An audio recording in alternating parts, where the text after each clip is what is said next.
Parliament ഇന്നും പ്രക്ഷുബ്ധം. അദാനി, സംഭൽ, മണിപ്പൂർ വിഷയങ്ങളിൽ പ്രതിപക്ഷ പ്രതിഷേധത്തെ തുടർന്ന് ഇരുസഭകളും തിങ്കളാഴ്ച വരെ പിരിഞ്ഞു.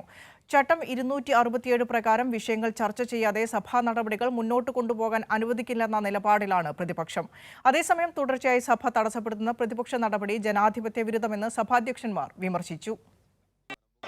അദാനി, സംഭൽ, മണിപ്പൂർ വിഷയങ്ങളിൽ പാർലമെന്റിലെ ശീതകാല സമ്മേളനത്തിന്റെ ആദ്യയാഴ്ച പൂർണ്ണമായും സ്തംഭിച്ചു. ചോദ്യോത്തര വേളയിലേക്ക് പോലും കടക്കാൻ കേന്ദ്ര സർക്കാരിനായില്ല.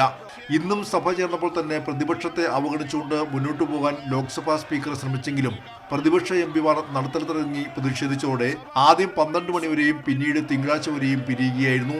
രാജ്യസഭയിൽ സംഭാൽ വെടിവയ്പിൽ ചർച്ച ആവശ്യപ്പെട്ട് ഇടത് എംപിമാരായ doctor John Brittas, V Sivadasan, A Rahim എന്നിവർ ചട്ടം 267 പ്രകാരം നോട്ടീസ് നൽകിയിരുന്നു.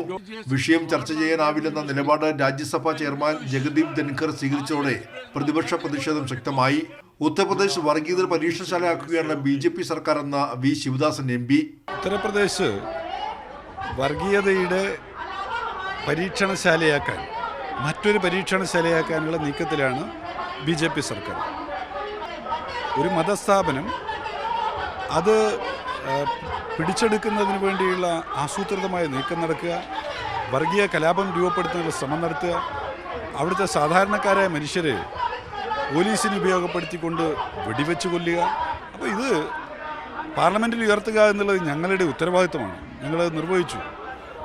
ഞങ്ങൾ പാർലമെൻറ്റിനകത്തും പുറത്തും ഈ വിഷയം ഉയർത്തിക്കൊണ്ടുള്ള വ്യാപകമായിട്ടുള്ള പ്രക്ഷോഭവും ക്യാമ്പയിനും സംഘടിപ്പിക്കാനാണ് ഉദ്ദേശിക്കുന്നത്. അദാനി, സംഭൽ വിഷയങ്ങളിൽ ചർച്ച അനുവദിക്കാതെ മുന്നോട്ടു പോകാനാവില്ലെന്ന നിലപാടിലാണ് പ്രതിപക്ഷം. ഇതോടെ ഈ ശീതകാല സമ്മേളനം പ്രതിപക്ഷ പ്രതിഷേധത്താൽ പ്രക്ഷുബ്ധമാകുമെന്ന് ഉറപ്പായി കഴിഞ്ഞു. കൈരളി ന്യൂസ്, ദില്ലി.